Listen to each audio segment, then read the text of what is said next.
Coucou tout le monde, j'espère que vous allez bien. Alors bienvenue ou re-bienvenue sur la chaîne. Pour ceux qui me connaissent, je m'appelle Sheila. Et si tu es nouveau, je t'invite à t'abonner et à liker la vidéo avant même d'aller plus loin. C'est un plaisir pour moi de me retrouver ici encore avec vous.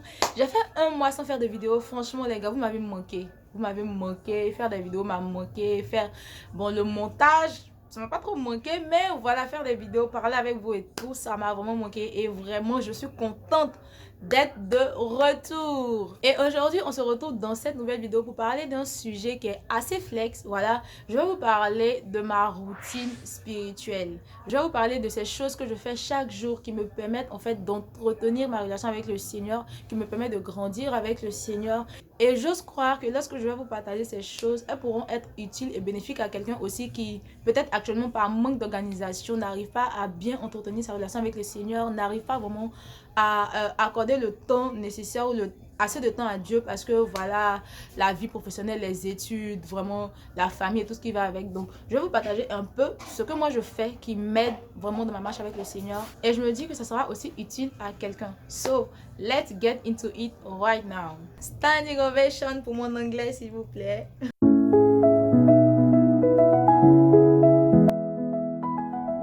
On sait tous ce qu'est une routine, les gars, ou bien une routine c'est un ensemble voilà, d'habitudes ou de choses qu'on fait à répétition, tous les jours, toutes les semaines, tous les mois. Ça dépend de chacun en fonction des objectifs que la personne veut atteindre ou des fois il n'y a pas d'objectif derrière, c'est juste un train de vie en fait. Voilà. La première chose dont je vais parler concernant ma routine, c'est de dévancer l'aurore. On a la Bible qui nous dit en Job 38 verset 12, depuis que tu existes, as-tu commandé au matin? As-tu montré sa place à l'aurore? Les gars, c'est très important de dévancer l'aurore. C'est très important quand tu te lèves le matin, en fait, de confier ta journée à Dieu. De prier pour posséder les choses. De prier pour détruire les choses. Il y a beaucoup de choses qui se passent la nuit quand on dort. Il y a beaucoup de choses qui se passent la nuit quand on est inconscient et qu'on dort tranquillement. Le diable fait ses trucs. Il y a plein de trucs qui se passent. Donc, le fait de te lever le matin pour dévancer l'aurore, pour prier pour ta journée, prier pour ta famille, prier pour toi-même, c'est vraiment important en fait, c'est très important parce que tu dois te lever pour briser tout ce qui a été fait, tous les complots, toutes les décisions ténébreuses qui ont été prises contre toi et ta famille pendant que toi tu dormais en fait. Donc tu dois te lever pour briser tout ça. C'est pas tous les jours que je me lève que je fais des combats, je brise ou je truc, mais c'est très important en fait de me lever le matin et de confier ma journée au Seigneur.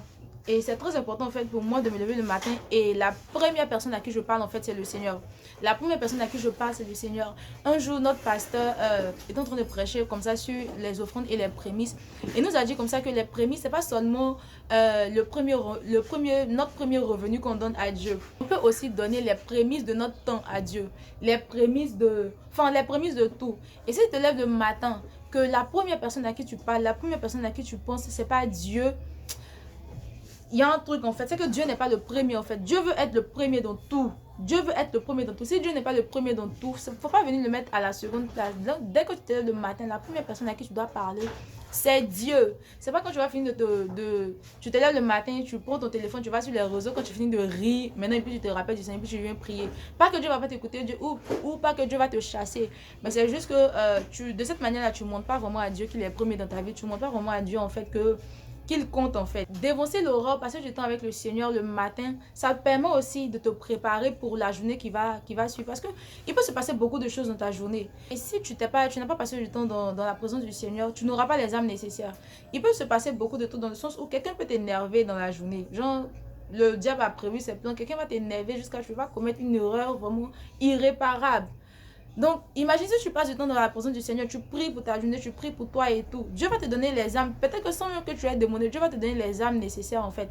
Et quand la situation va arriver, la situation qui était censée arriver et tu allais être énervé et commettre une erreur peut-être irréparable, Dieu va te donner la maîtrise de soi. De sorte à ce que vraiment tu puisses éviter en fait cette situation. Je ne sais pas si vous voyez un peu. Donc vraiment les gars, je vous invite, si tu n'as pas l'habitude, si tu n'avais pas l'habitude de te lever le matin, je ne sais pas, 4, 5 heures, ça dépend de toi. Si tu n'as pas cette habitude de te lever le matin pour dévancer l'aurore, pour prier pour toi, prier pour ta famille, ta journée et tout ce qui va avec, je t'invite vraiment à le faire. Et la deuxième chose que je fais aussi pour me permettre voilà, d'entretenir ma relation avec le Seigneur, c'est de méditer les matins. Décidé de le faire le matin, pourquoi? Parce que les soirs, très souvent, c'est compliqué pour moi de méditer. C'est compliqué parce que quand je quitte le travail, que je viens, il y a la fatigue. Et à côté de ça aussi, j'ai d'autres programmes de prière en ligne les soirs, très souvent. Du coup, ça fait que c'est un peu compliqué avec la fatigue, avec les programmes de prière qui, des fois, finissent pas vite. Donc, c'est un peu compliqué pour moi de méditer correctement comme il se doit. Du coup, ce que je fais, c'est que les matins, en me rendant au travail, je prends la peine pour éviter, en fait, pour éviter de passer toute ma journée sans avoir lu ma Bible. Je lis 2 chapitres par jour. Et ce que je faisais, c'est qu'au départ, quand j'ai commencé, je lisais, pas juste pour lire, parce que j'ai pour dire, je vais lire par motif de conscience, mais je lisais en fait, je lisais et je lisais histoire de connaître en fait un peu la Bible. Je lisais et j'avais pas forcément de cahier, de bic pour noter, pour écrire, mais depuis un moment, j'ai un petit carnet avec moi dans lequel, lorsque je finis de lire ma Bible, je médite en même temps. Genre, je crie tout ce que je retiens, tout ce que le Seigneur m'enseigne par rapport à ça et tout et tout. Voilà, parce que les soirs, quand je rentre, j'ai pas vraiment ce temps-là. Et puis, genre, c'est un peu compliqué, en fait, de le faire vraiment à tête reposée et tout. C'est vraiment compliqué. Donc, je le fais les matins. Je peux aussi le faire en te rendant au travail, en te rendant à l'école ou en te rendant, je sais pas, sur le chemin. Si le chemin étant dans le véhicule, tu peux prendre, voilà, ne serait-ce que lire un chapitre, ne serait-ce que lire 2 ou 3 versets. Je pense que c'est mieux, en fait, c'est mieux de lire au moins 3 versets ou bien au moins un chapitre en journée que de ne pas lire ta Bible du tout, sous prétexte que tu es fatigué ou sous prétexte que tu es occupé, nanana. Alors que tu as ces petits temps libres, en fait, lorsque tu te rends au travail, lorsque tu te rends à l'école, pour pouvoir lire au moins ta Bible une fois, au moins lire un chapitre ou un verset. Tu peux aussi essayer cette méthode et je pense que ça va beaucoup t'aider parce que moi, vraiment, ça m'aide. Ça m'aide beaucoup, ça m'aide vraiment beaucoup de le faire en fait parce que comme je l'ai dit là, c'est un peu très compliqué de méditer les soirs quand je rentre. Donc quand je le fais le matin, au moins je médite et avec les versets que j'ai médité là, je vis ma journée avec tout ce que j'ai appris, tout ce que j'ai compris, tout ce que le Seigneur m'a enseigné le matin pendant que je méditais en fait. Donc vraiment c'est très important et si tu vois que toi aussi tu n'as pas trop de temps, tu peux aussi le faire, tu peux trouver un petit temps où peut-être pendant ta pause déjeuner, tu lis un chapitre, voilà, tu essaies de méditer rapidement sur peut-être un petit verset sur le côté. C'est mieux de le faire, même si tu passes pas beaucoup d'heures, c'est mieux que ne rien faire du tout. La troisième chose que je fais aussi, c'est que je prie aux heures stratégiques. Ça là, les heures stratégiques là, va falloir une autre vidéo ou bien même je vais carrément inviter mon père spirituel sur la chaîne, il va vous en parler. Mais voilà, ce sont des heures comme 6h, 9h, midi, 15h pardon, et 18h. Et vraiment, en tout cas, comme j'ai dit, il va falloir une autre vidéo. Mais voilà. Et ce que je fais, c'est que parmi ces heures-là, je me suis choisi 2 heures auxquelles je prie, auxquelles je prie. Quand ça arrive, c'est pas que parce que quand ça arrive, je suis au travail. C'est pas que je me mets à genoux, je prie, là, je crie, non. Mais c'est juste que je peux être assise, en fait, à mon bureau. Et puis, je commence à parler en langue. Ou quand il y a personne que je suis seule, parce que très souvent, dernièrement, je suis très souvent seule au bureau. Je mets un instrumental et carrément, je m'abaisse et je commence à prier tranquillement en fait dans la paix. Même si j'ai pas de sujet en particulier pour lesquels prier, je parle en langue et je prie ce que je ressens, ce que je dis. Si je dois raconter ma journée, raconter ce qui s'est passé, mais n'empêche que je passe du temps dans la présence du Seigneur en fait. J'ai décidé d'instaurer ça dans ma routine. Pourquoi? Parce que les gars, faut pas, on va se mentir. C'est pas facile de se lever pour dénoncer l'aurore. C'est pas facile du tout. C'est pas facile, hein? Parce qu'il y a des fois, tu te lèves, tu n'as pas envie de prier. Tu as sommeil, tu veux dormir, tu peux pas. Donc, vraiment, à défaut de me lever à 5h, 4h des fois pour prier, parce qu'il y a des fois, c'est compliqué. Vous savez que moi, et vous, mon père, moi, je vous dis la vérité, je suis honnête avec vous. Il y a des fois, c'est dur. C'est dur de se lever, de laisser son sommeil pour se lever pour dénoncer l'aurore. Donc, il y a des fois là, vraiment, c'est compliqué. C'est compliqué. Donc, pour éviter en fait de ne pas prier du tout de la journée, quand je sais que le matin, j'ai pas pu dénoncer l'aurore et tout, pour éviter de passer toute ma journée sans avoir réellement parlé à Dieu, sans avoir réellement prié, ce que je fais, c'est que je prie en journée aussi. Là, ça me permet aussi de passer du temps avec le Seigneur. Et ce que je fais, c'est que comme je l'ai dit là, je ne veux pas crier, je ne me mets pas à genoux, quoi que ce soit, mais je m'adosse juste sur mon bureau. Ou voilà, et c'est pas des temps de prière où je dure, c'est pas la durée en fait de la prière même. Des fois la durée de la prière compte, mais genre dans certaines conditions, dans certaines situations, c'est pas forcément la durée, mais c'est juste le temps de qualité en fait que tu passes avec le Seigneur. Moi j'ai décidé comme ça, voilà, je prie ça. Après ça dépend, il y a des fois je me mets juste 30 minutes en tête, je prie de midi 00 à midi 30. Et après, pendant que tu es en train de prier aussi, si Dieu te conduit, voilà, il peut te dépasser. Mais au moins, tu as dans ta tête, tu as cette pensée dans ta tête que à telle heure, je dois prier, à telle heure, je dois faire telle chose avec le Seigneur. Et vraiment, je vous assure que ça va beaucoup vous aider. Si vous commencez si vous choisissez une heure, vous voyez dans votre emploi du temps. Vous voyez dans votre emploi du temps une heure où vous savez que vous êtes libre, où vous savez que vous pouvez consacrer cette heure-là à Dieu. Faites-le, vous allez voir que ça va vraiment beaucoup vous aider. Ça va commencer à changer beaucoup de choses en fait. Une autre chose aussi que je fais, c'est que je prie à 22h les soirs. Quand on voit l'histoire de Daniel, Daniel était un homme qui priait 3 fois par jour. Et moi, je veux faire comme Daniel. Je veux prier 3 fois par jour.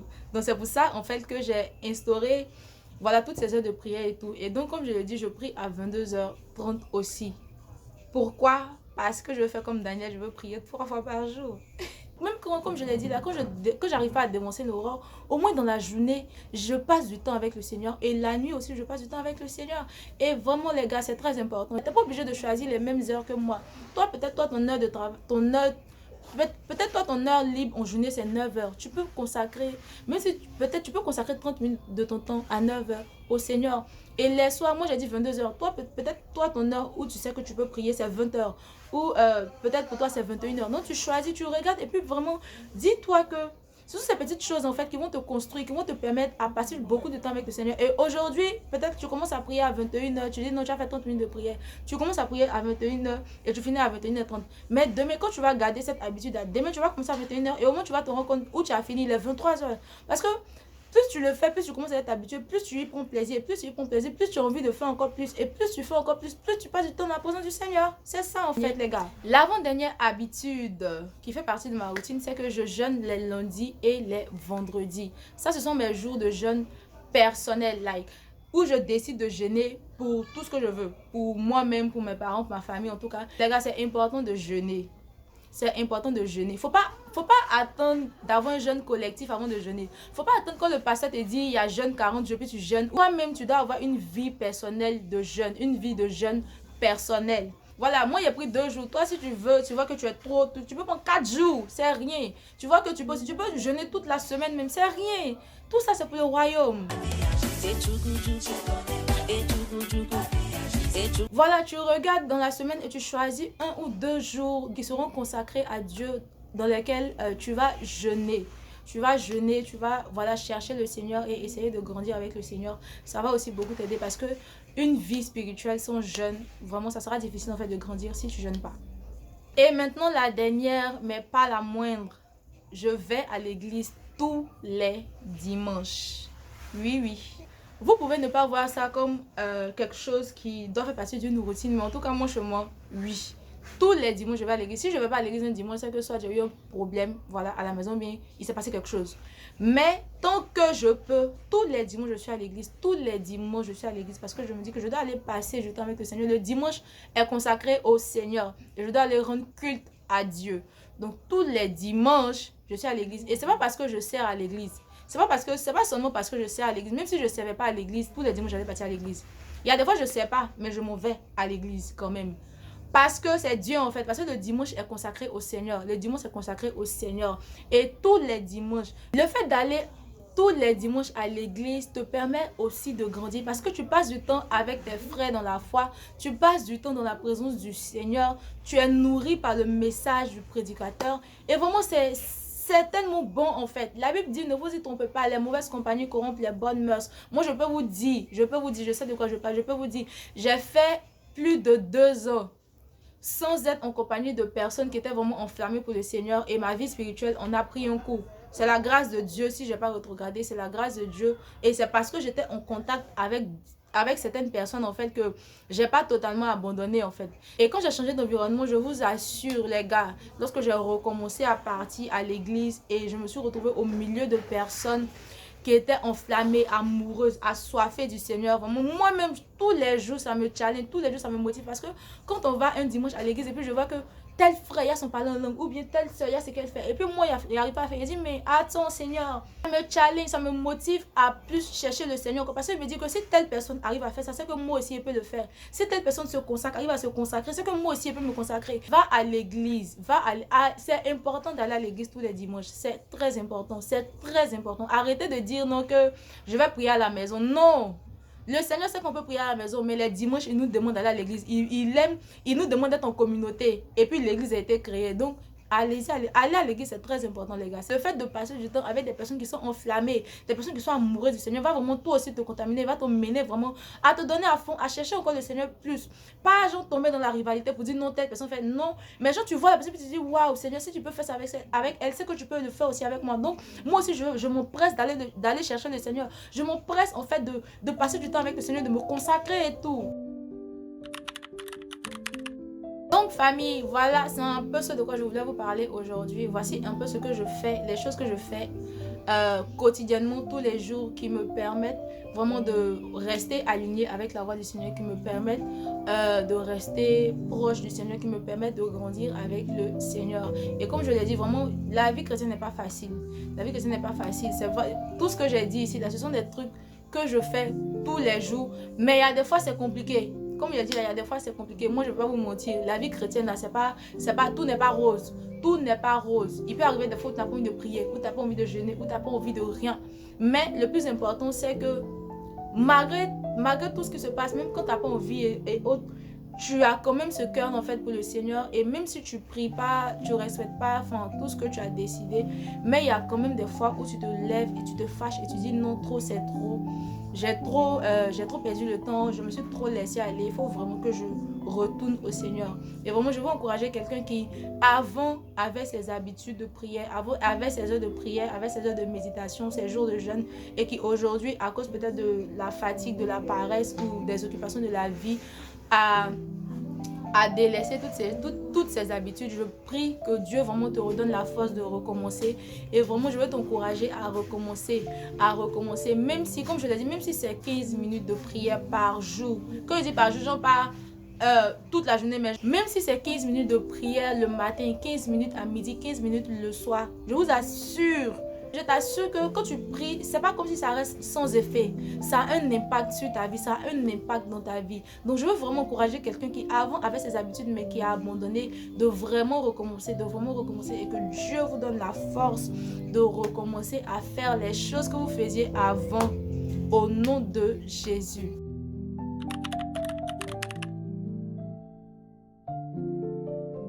Voilà famille, c'est tout ce que j'avais à partager avec vous aujourd'hui pour cette nouvelle vidéo. J'espère qu'elle vous a plu et si c'est le cas, n'oubliez pas de la partager aussi à votre entourage pour qu'eux aussi puissent entendre ce que Dieu a pour eux. On a dit ici qu'on grandit ensemble. Donc si dans votre vie quotidienne, vous avez des tips, vous avez vos habitudes, vous avez ces petites choses que vous faites qui vous aident à construire votre relation avec le Seigneur tous les jours, n'hésitez pas à les partager en commentaire parce que ça pourra aider quelqu'un. Et pourquoi pas, moi aussi ça pourra m'aider. Donc n'hésitez surtout pas à partager vos petits conseils en commentaire. Je me ferai un plaisir de les lire. Ceci étant dit, moi je vous dis à la semaine prochaine pour une nouvelle vidéo. Oui, je suis revenue et je suis revenue en force. D'ici là, prenez soin de vous, que Dieu vous bénisse. Bisous!